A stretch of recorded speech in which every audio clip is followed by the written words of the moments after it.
Very good morning to all of you. Kishore Satpathy. I'm heading the library division and I'm in charge for the Museum and Archive at Indian Statistical Institute, Kolkata, India. Every research institutions carries a memory through its documents, and data, and publications.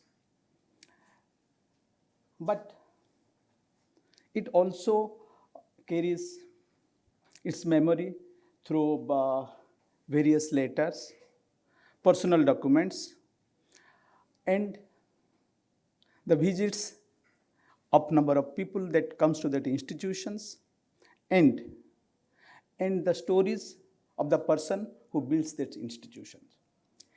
At ISI Kolkata, we have that memories of almost of 9 decades. And we preserve that memory through our digital transformation. Just to talk about a little bit about ISI Kolkata. ISI Kolkata is one of the oldest premier institution in the country. It is older than Indian Institute of Management or Indian Institute of Technologies. It was established in 1931 in a small physics laboratory in a presidency college with $3. And currently our annual budget is more $300 million. And our campus is spread across 10 cities in the country. But this is a single institution. We have just campuses in Delhi, Bangalore, Chennai, Mumbai, Hyderabad, all major cities in India.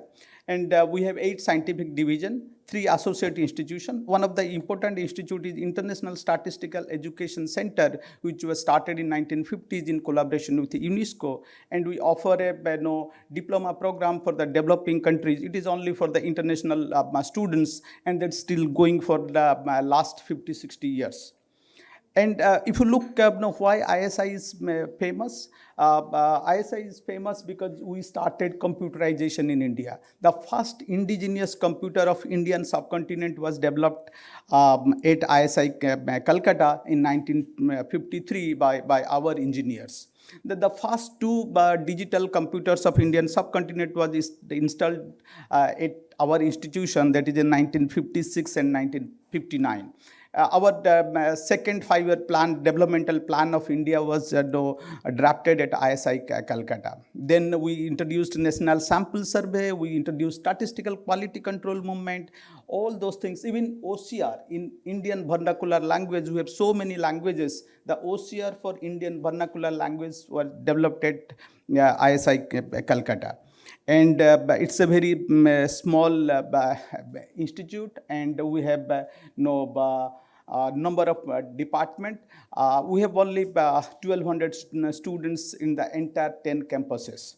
So we focus mainly on research and mathematics, statistics, computer science, economics, and allied fields. And we have like departments, we have departments like anthropology, we have department like psychology, we have department like sociology. Wherever there is a statistical applications, we have the department in that. And our library systems also, we have 5 libraries. We have library at Kolkata, Delhi, Bangalore, Chennai, and Tejpur, that is in the northeast part of the country. And we have a museum and archive, 5-storied building of museum and archive. And our heritage treasure is we have almost a large number of documents of manuscripts, notebooks, correspondence, photographs, audiovisual materials, microfilms, maps, paintings, early computing devices, and rare documents. And if you look into the collections, it varies a large number of documents, specifically history and growth of ISI, the development of statistical quality control in India, the development of computers in India, planning commissions, 5-year plans, correspondence related to planning, then personal diaries of Professor Mahalanobis, the notable correspondence of Fisher, Stewart, Jawaharlal Nehru. And most important thing is that in Cold War era, you name a world controversial leader, they have visited our institutions. So whether it's Cuba's leader, whether it's Vietnam's premier, whether it's USSR's vice president or USA vice president, all of them, they have visited our institutions. In 1930s to 1970s, half of the Nobel laureates in mathematics, statistics, and economics, they have all visited our institutions. It was the only institutions where a large number of international scholars, they came not for 1 day, 2 day for a conference. They stayed there for 3 months to 5 years, and they were teaching. So we have a large number of correspondence with a number of international scholars. Their notes, their diaries, which are preserved in our museum and archive. And if you look into those collections, we have more than 3 million documents. We have 7,000 photographs. I'm talking all these photographs are till 1972, 75. It's starting from 1900 to 1972 to 75. And this is, I'm talking about our own campus at ISI Kolkata. We have 10 campuses. We have not yet collected the materials from the other campuses. And we have more than 1,500 artifacts. We have more than 7,000 negatives, video cassettes, short 5 mm, 16 mm photo reels. All those things are in our collections. If you look some of the photographs, we have a large number of collection of photographs in our things. You name a country in the world, I think there will be some international scholars who might have visited our institutions, and we must have some kind of collections, correspondence, or diaries of those visitors in our institutions. Even Madame Curie was there for a couple of days there in ISI Kolkata. And we have number of artifacts, early computing devices, the devices that we developed at India. So those things are in our custody. And the significance of this artifacts collection, it got a historical value, it is a cultural significance, it got a research value, and it's also serves as an institutional memory. Why this digital transformation was required? Because though it was 90 years old institutions, because lack of funding and some other internal issues, we could not digitize all these documents. These documents are available in the physical format in the museum and archives. So it was the access was very limited. Only international scholars has to come to ISI Kolkata. They go through our website or catalogs, and they seek time and they come. And I'm proud to say that every week almost one person from international universities like Harvard, Stanford, or MIT, they visit our institution, specifically looking into early computing devices or the economic planning or economic growth in India, because I said that the second 5-year plan, which led down the industrial development in India, was developed at ISI Kolkata. And there were a lot of international scholars from different universities. They are looking back at those professors, those who have worked at ISI Kolkata, what is their contribution. So they come to our place, but it's by on-site and by appointments. And because these documents are very fragile, and because almost 100 years is going to be crossed, so the position of these papers are not in good condition. So this is fragile. So there is a high risk of being damaged and degradation and loss. Then there is a low visibility was there, and there was no storage issues was also there, and it was very difficult to update. That's why in that point of time, when I took over the charge of museum and archives and the librarian of the institutions, then we started thinking about how to mitigate these issues and how to make these documents available in our custody to the external world, to the outside audience. Then we were looking for different platforms. Initially, we started digitizing those documents. So we put it into the DSpace open source software platform digital library. And then there was limitations in the DSpace software. Then we were looking for other solutions. Then we could find out a digital commons platform which was selected for its robustness, academic focus, and because we can do a lot of customization in that program. And our strategic goal was to transform the archives into living digital resources, adhering to the preservation and discoverability protocols. And why this digital transformation? Because from limited access to a greater, larger access, and to preserve this document, and by following all international standards and protocols.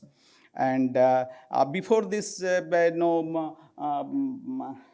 transformation, before coming to digital platforms, we have number of issues, and which was addressed by the Digital Commons platform. And thanks to the Digital Commons team, those who have worked us very closely with us, and to sorting out those issues and getting the right and correct information. If you look into the strategic benefit that we achieved after post harvesting, post hosting in Digital Commons, though we have it is 3-year-old, and we are the first to introduce Digital Commons IR in India.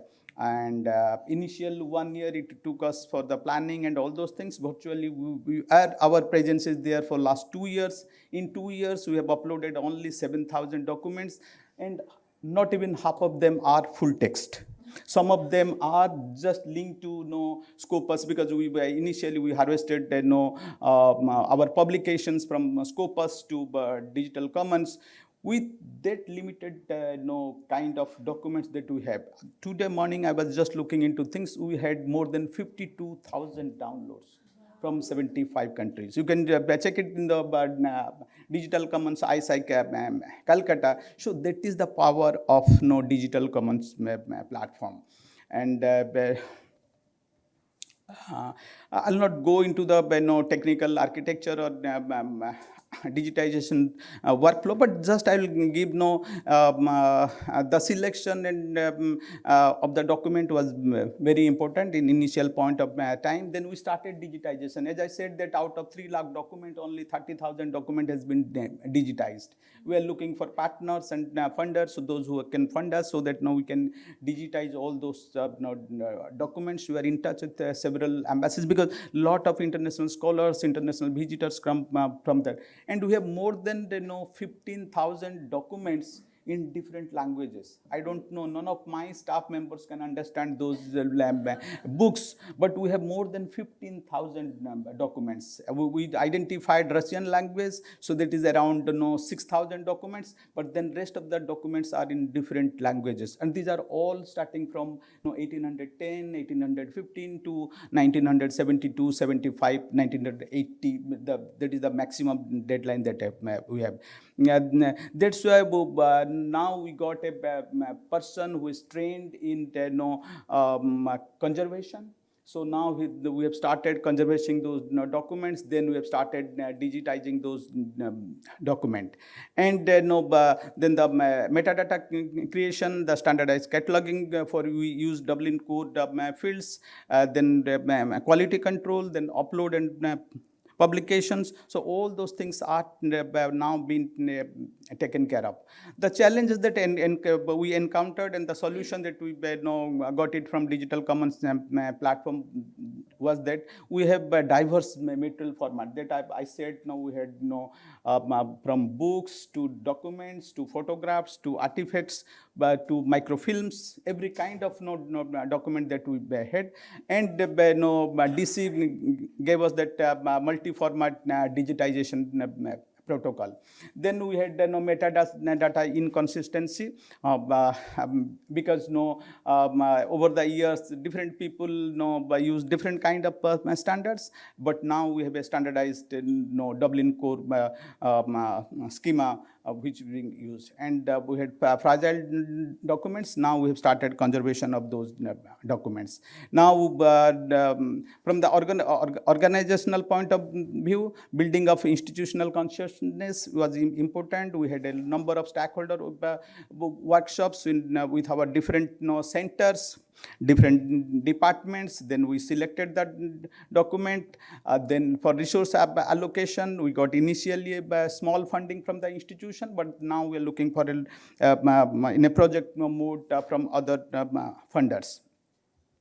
If you look into the impact metrics that I said, now the download has gone up to 52,000. We have researchers from 75 countries.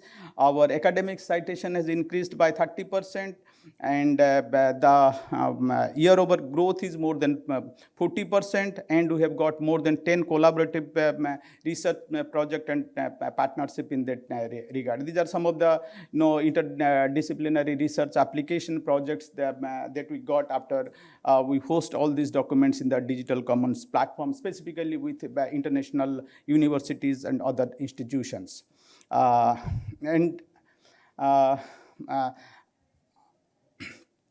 If you look into the special mention and opportunities in the DC, which has elevated the ISI's profile, is the enhanced funding, because we have started getting little bit funds. We are getting letters. People are now interested. Now British Council has come up that with their Endangered archives program, they are trying to support us. Our scholarly citation has been increased. Now ISI Kolkata is becoming a pioneer in hosting DC in India, because we are fast to do that. Other people are now looking into our platform. They are inquiring about that for us. Now there is a benchmark for digitizing scientific heritage, and this pose a way to for a scalable model. Then there are a lot of practical solutions that can be found out from that. The whole roadmap took, if somebody wanted to, but in India they had wanted to do it, or other parts of the country. It took me also 2 to 3 months in the assessment stage. In the planning phase, it took 3 to 4 months. The pilot phase took 4 to 6 months, and the scaling up is already going on. And as a ISI support model, we have started knowledge sharing. We have started training workshops, and we're looking for the network. Our future roadmap is that we wanted to do a 3D documentation. We have dinosaur, original dinosaur, fully erected dinosaur in India. We have 2 dinosaurs in India. We have 1. There at our museum and archives. So anybody who is interested in the geological research, they can come, and it's a full erected dinosaur, original dinosaur. So we are planning to do a 3D mapping of that dinosaur, so that prototype, small dinosaurs can be created. Then we wanted to start a oral history project, and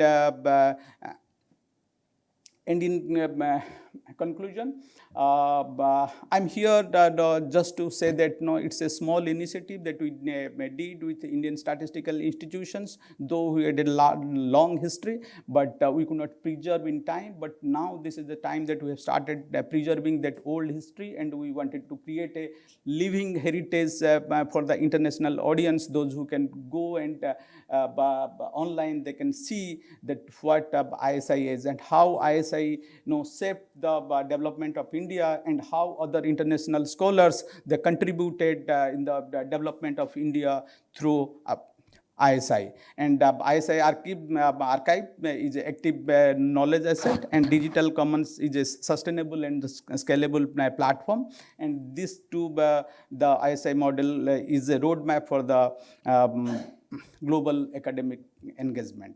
So with that, I request you to visit our repository and explore the history of Indian statistics and Indian computing. Thank you very much.